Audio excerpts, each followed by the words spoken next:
My fellow Espers, today we are going to be talking about what came about in the version 1.2 special live stream update. I am so pumped for 1.2. I'm going to tell you that right now. 1.2 is looking absolutely amazing.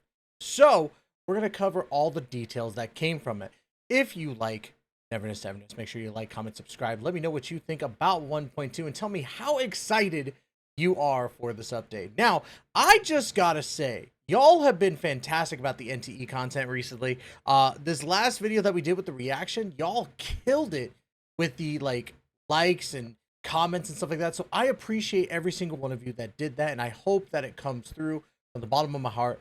Thank you. I'm really trying to get myself more integrated into the NTE sphere, and I think honestly, there's a couple things that I have in store just in case, but we're going to be working towards that. But before we dive into that, or I mean, we don't really have the way to dive into it right now. We're going to dive into 1.2's special live stream. 1000 minus 1 nights is basically what it was. Some of you actually commented and told me what that was a reference to, and honestly, that's a pretty cool reference. Thank you so much. But let's go ahead and dive in. First things first, I gotta give Hada Studios credit. They do their live streams so different compared to everybody else.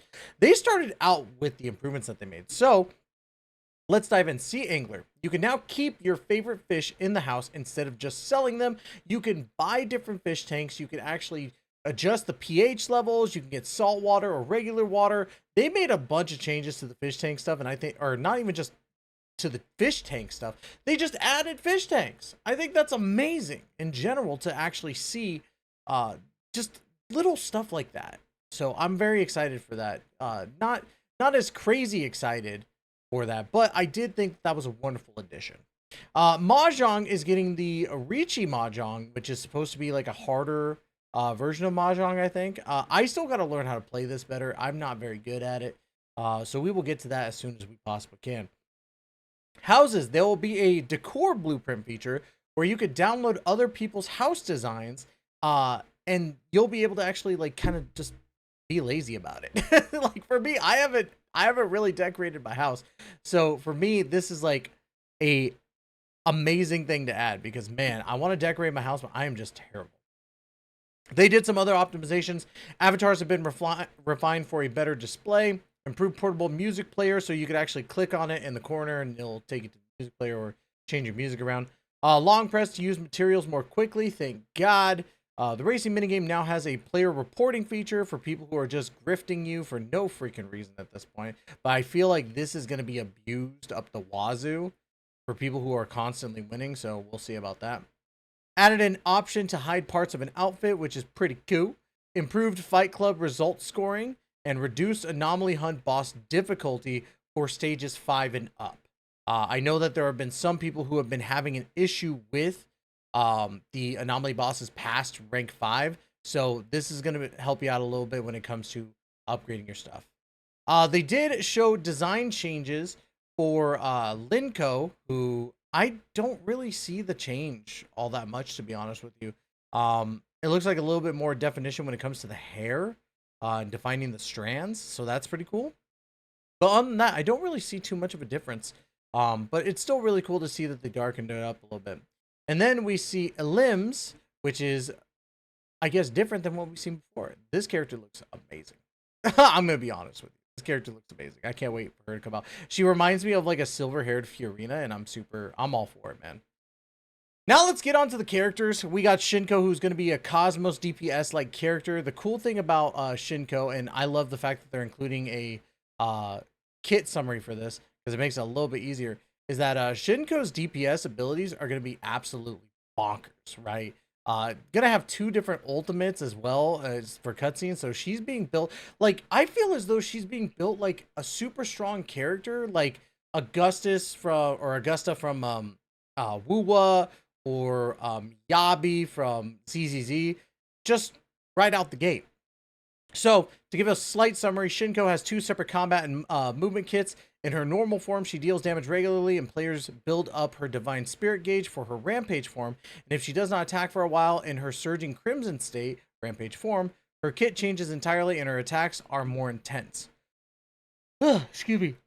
She has an additional ultimate in this form that deals more damage as well. The overworld trait, she can run and climb faster than most characters when it comes to her in a rampage form. And charge enhancement, whenever anyone in the team gains energy from charge, the off-field characters will also gain energy. So she's going to be completely busted. You need to pull for this character. Not only that, she's also going to be joined by Iori, and Iori looks insane as well because she's going to be a buffer and healer. Now, with her, she fights using 3 sheep, Morpheus, Icalos, and Phantasos. She builds imagination with her basic attacks and spends it with her hold basic. Regular skill builds imagination, and hold skill puts teammates into the regression state to assist in battle. Regression state makes characters invincible and replaces them with Aori's 3 lambs who inherit part of Aori's offensive stats. When Aori is in the team, any team that falls to 0% will enter regression. Her ultimate can be used as a heal and as a damaging ability based on the amount of imagination she has, and during her healing ultimate, switching to any character in regression will fully revive them. When switching into Aori by using her support skills, she builds imagination and heals the team.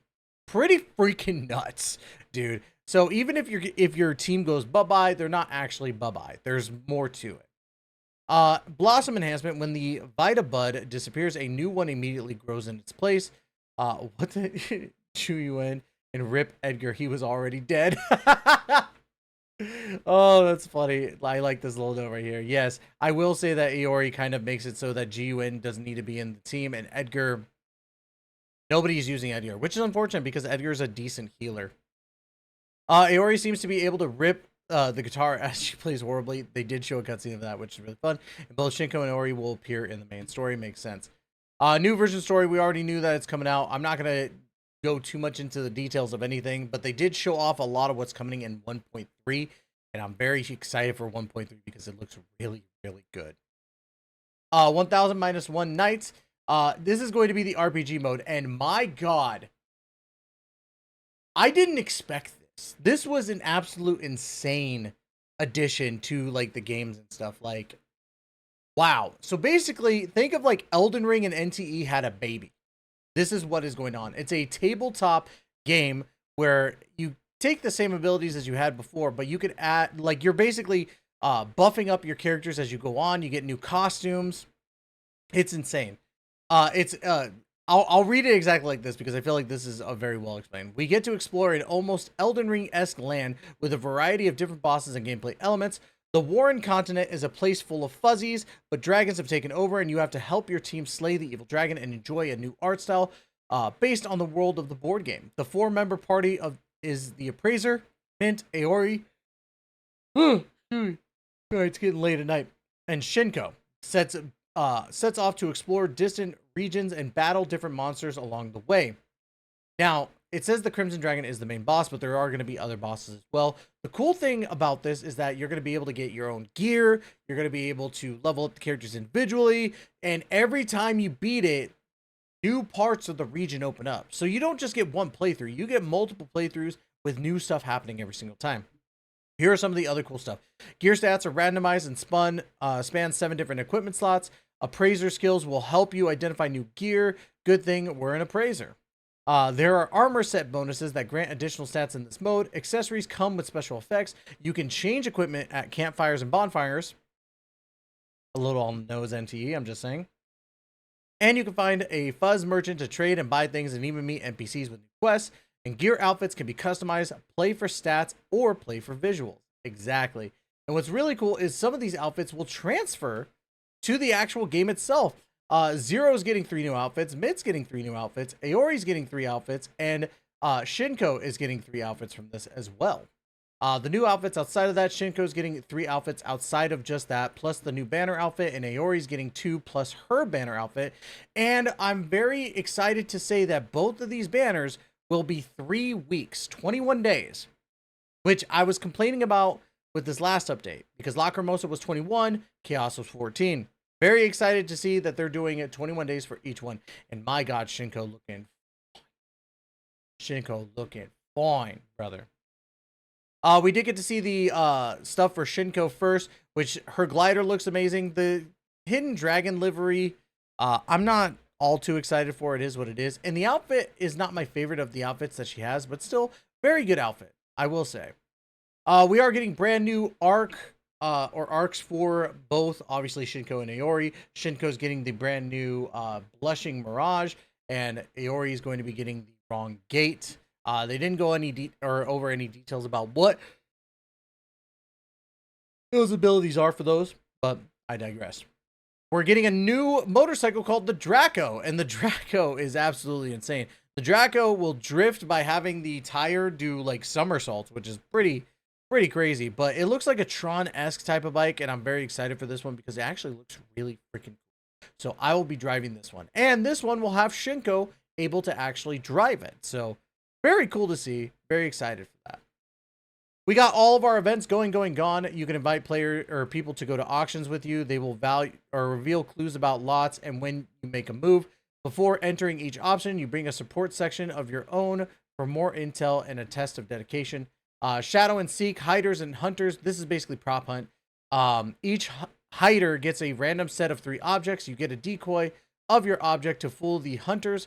Hunters have a detection skill and must attack the hiders. Hunters can also be eliminated if a hunter shoots a non-hider object. They take damage. This is what it should have been. I'm looking at you, Genshin, because Genshin did not do that. They just let the hunters do whatever. But this is actually how it should be. And I'm very excited for this because, again, this actually sounds more like prop hunt than the prop hunt game in Genshin Impact. Yes, I'm throwing shots. I'm shooting shots out. This is your warning shot. Fishing Frenzy, leveling up during events grants catch points and unlocks more skills for better fishing experience. Riichi Mahjong is going to come out. Muse Flash, grab snatchers around the city and snatch them for prizes. Even more events will open up during 1.0, some new and some familiar with Warren, Lucky Flip, Stamina Recharge, Gold Clash, Pixel Surge, Bonds Rush, and the bi-weekly Beyond the Rails reset. And we're also getting a free 5-star selector in 1.2. Bravo. Not even that far into the game, and they're like, hey, take a free 5-star, why not? Or free S rank. That's amazing. I would suggest people go for Sakiri. Sakiri's a really good one. Hathor is a very good one as well. I've heard Daffodil is amazing. I haven't been able to touch her yet. But yeah, very good stuff. And then, of course, there's a summer special gift pack like we just talked about. NTE will be available on more platforms, including Steam, Epic Game Store, and Samsung Galaxy when 1.2 comes out, which is very exciting to see. And they also announced they're going to be at Anime Expo, so I'm very sad because I won't be there. I might have to talk to one of my friends who's going to Anime Expo, see what's up. Hey, Sticks, if you want to go to Anime Expo for me, give me some NTE stuff, let me know, bro. let me know, because I really want some free stuff from Anime Expo.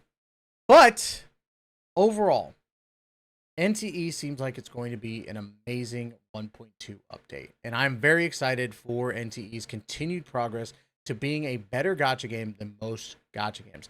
Now, a lot of people are still on this whole hate NTE train, and I have to say, I think it's stupid if you're consistently on that train.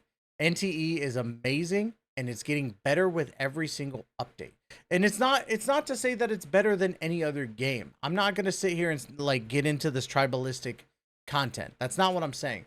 What I am saying, though, is that if you are literally going out of your way not to try NTE because of certain things that happened in the past with the whole like AI graphics or whatever, which they fixed, I think that you're literally just doing that performatively.